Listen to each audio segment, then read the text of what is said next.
everyone. Welcome to this week's edition of What's Driving Token Prices. I'm your host, Katie Talati, Director of Research at Arca. For those of you joining us for the first time, here at Arca, I'm responsible for analyzing and identifying digital asset and blockchain opportunities for Arca's funds. Anyways, part of the research that my team and I do, we identify token events and identify events and the tokens that were moved in price by certain events. So based on our research and events over the past week, we wanted to share with you some of our insights and some of the notable price movements and why we think those events drove those price moves. As a reminder, before we get started, this commentary is not intended to be investment advice, investment research, or an investment recommendation. Please consult your investment professional for your own circumstances. All right, it's been another action-packed week. I'm sure people have seen crypto rallied today off the CPI news, potential merge news coming out later this week. All very exciting. All eyes are watching the merge, but we've got some things to talk about here. So we're going to start this week with Tornado Cash. So if you've been under a rock and haven't seen, Tornado Cash was officially sanctioned on Monday by the U.S. Treasury. And effectively it blacklisted its use by individuals. Anyway, but the more shocking fall to this was that Circle blacklisted 75,000 wallet addresses holding USDC that had ever interacted with Tornado Cash in the past, including wallets that had donated to the protocol's Gitcoin grants wallet. So this was a pretty drastic move. And just sorry, before I get in, Tornado Cash is a mixing service. So if you're not familiar with what mixing services are, it's basically a protocol where one user can put in their tokens. They get mixed with tokens of other people that deposit their tokens. And the idea is that it basically obfuscates where like ownership of tokens. So unfortunately, the most used use case for a mixer is hackers and exploiters. So people who've stolen money, such as in the hack that we talked about last week on the Nomad Bridge, or the hack we're going to talk about this week on Solana. A hacker will generally move those funds to a mixing service, and the mixing service will basically give them like kind of clean tokens. So unfortunately, that is, definitely a major problem. However, these services are also used by a lot of individuals who just simply value privacy, and they don't want their funds to be tracked across the blockchain.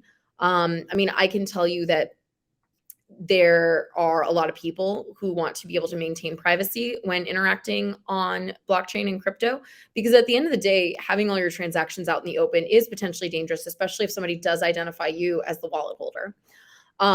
So because of all of the, because of this, and because of the fact that Tornado Cash isn't just used by criminals and hackers, it's actually caused quite a bit of a controversy.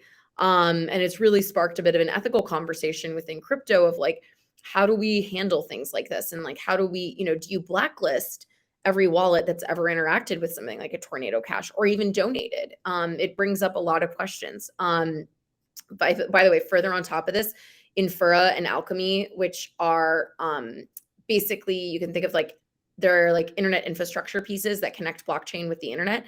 They have elected to block Tornado Cash. So you can't actually access Tornado Cash at all, their front end website, because these centralized services have decided to block it.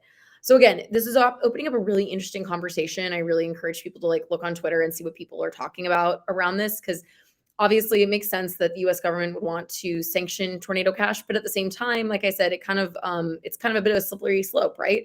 If you're sanctioning them and blacklisting their wallets, like how far down do you go? So it's been an interesting thing to follow. Actually, one user, if you're interested, I linked this in the notes, but one user even started dispersing funds from their Tornado Cash account to every famous crypto wallet that they could identify on Twitter, which basically effectively tainted that wallet. So again, I think this is an interesting conversation that will continue to unfold. Tornado Cash has a token, the Torn token. It is down 25% on the week. All right, next up, Solana. So I told you guys last week that we'd talk about it this week, since they had a lovely hack last week. not lovely, but they've also suffered a hack. I think we're up to like 3 or 4 so far just this month alone. But basically, users of Solana, which is a layer 1 blockchain, reported that funds were being drained from their wallets despite not having interacted with any dApps recently. So generally, like when these hacks happen, users can pinpoint pretty quickly like where the exploit is happening, if it's the actual blockchain, if it's a dApp that they've interacted with. And so they're able to say, okay, I revoke permission to this dApp, and then their funds can be considered safe.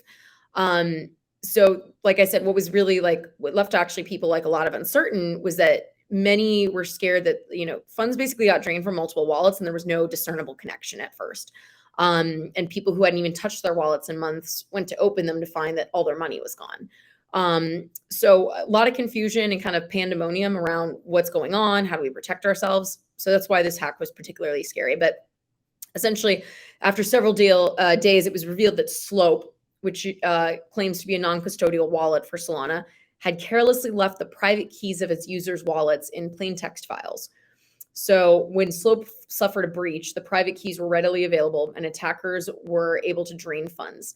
Initially, Solana actually dipped 5% on the news. As I mentioned, nobody was able to identify if this was just a blockchain hack or something, more nefarious, but has since recovered and is up 2.9% for the week.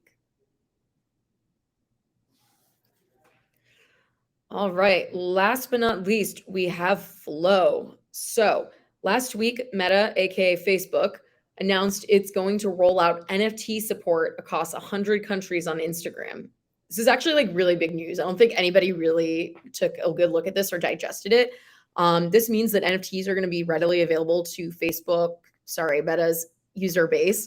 And not just that, they're going to be able to trade, they're going to be able to hold them, they're going to be able to mint them all on their platform. So this is really exciting. But in addition to the support for NFTs, Meta is also going to accept the Coinbase wallet and the Dapper Labs wallet as third-party wallet providers. And they're going to expand to the Flow blockchain, or they're going to expand to Flow as a supported blockchain. Currently only have Ethereum, I believe. So again, for those who aren't familiar, Flow is a layer 1 blockchain. They're built and designed to support games, and Dapper Labs is the for-profit entity that supports development of its ecosystem. Flow is kind of most well known for this project called NBA Top Shot. They've also got other IPs launching imminently. So, like I said, super important step for, bridging Web3 and Web2, really exciting. And definitely really great to see these traditional companies hop on board with the changing landscape of technology. So we're really excited to see how they incorporate blockchain and digital assets further into their existing products. But Flow has been greatly rewarded for its integration, and it is up 57% on the week.